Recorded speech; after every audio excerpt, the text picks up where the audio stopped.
Assalamualaikum warahmatullahi wabarakatuh. Robbi sholli sodri wa yassirli amri wahlul 'uqdatam min lisani yafqahu qawli. Amin amma ba'du.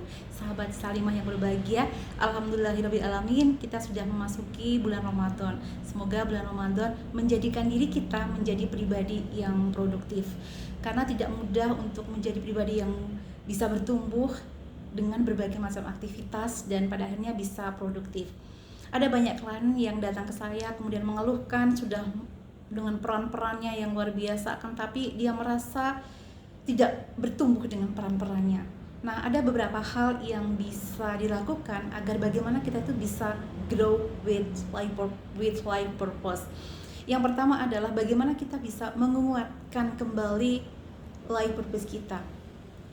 Dalam firman-Nya Allah Ta'ala berfirman bahwa hendaklah setiap diri memperhatikan apa yang diperbuatnya untuk hari esok, sebagaimana dalam Quran surat Al-Hasyr ayat 18. Jadi ketika setelah bertakwa, Allah meminta kepada kita untuk kemudian juga bagaimana kita bisa menjadi pribadi yang senantiasa memiliki life purpose ya, sebagai tujuan akhir hidup kita. Nah, ada beberapa yang bisa dilakukan karena dengan peran kita yang banyak, kita diminta untuk bisa agar tidak lelah, agar kita bisa ikhlas. Kita tuh tahu life purpose kita, karena akan ada tantangan-tantangan yang datang kepada diri kita.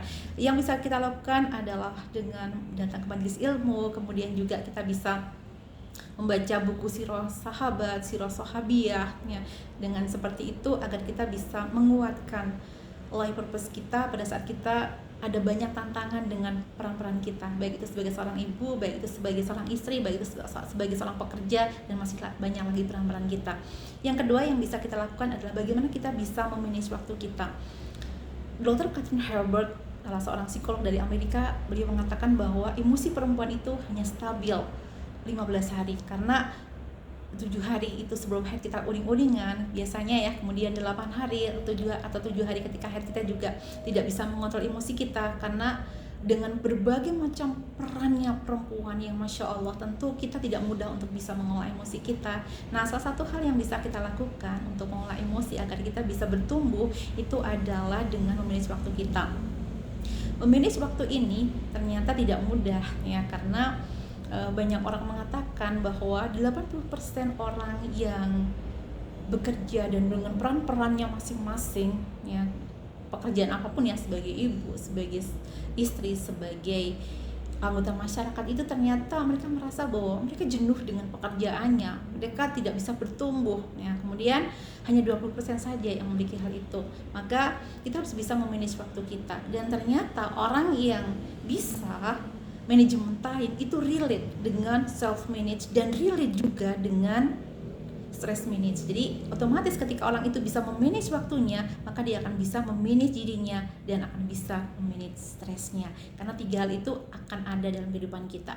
Kemudian yang selanjutnya adalah bagaimana kita bisa memulai hari dengan sepagi mungkin dan bisa melakukan hal-hal yang positif kepada orang-orang di sekitar kita. Maka Rasulullah itu tepat sekali ketika memulai pagi itu, seorang muslim itu adalah dengan qiyamul lail ya. Kemudian saat itu sholat subuh, kemudian dengan berzikir kepada Allah ya, mengingat Allah, dan kemudian menyapa pasangan kita, menyapa anak-anak kita, dan paginya bisa menyapa dengan teman-teman kita dengan hal yang positif. Tapi ketika kita terlambat, otomatis akan terlambat semuanya, dan pada akhirnya kita tidak bisa bahagia.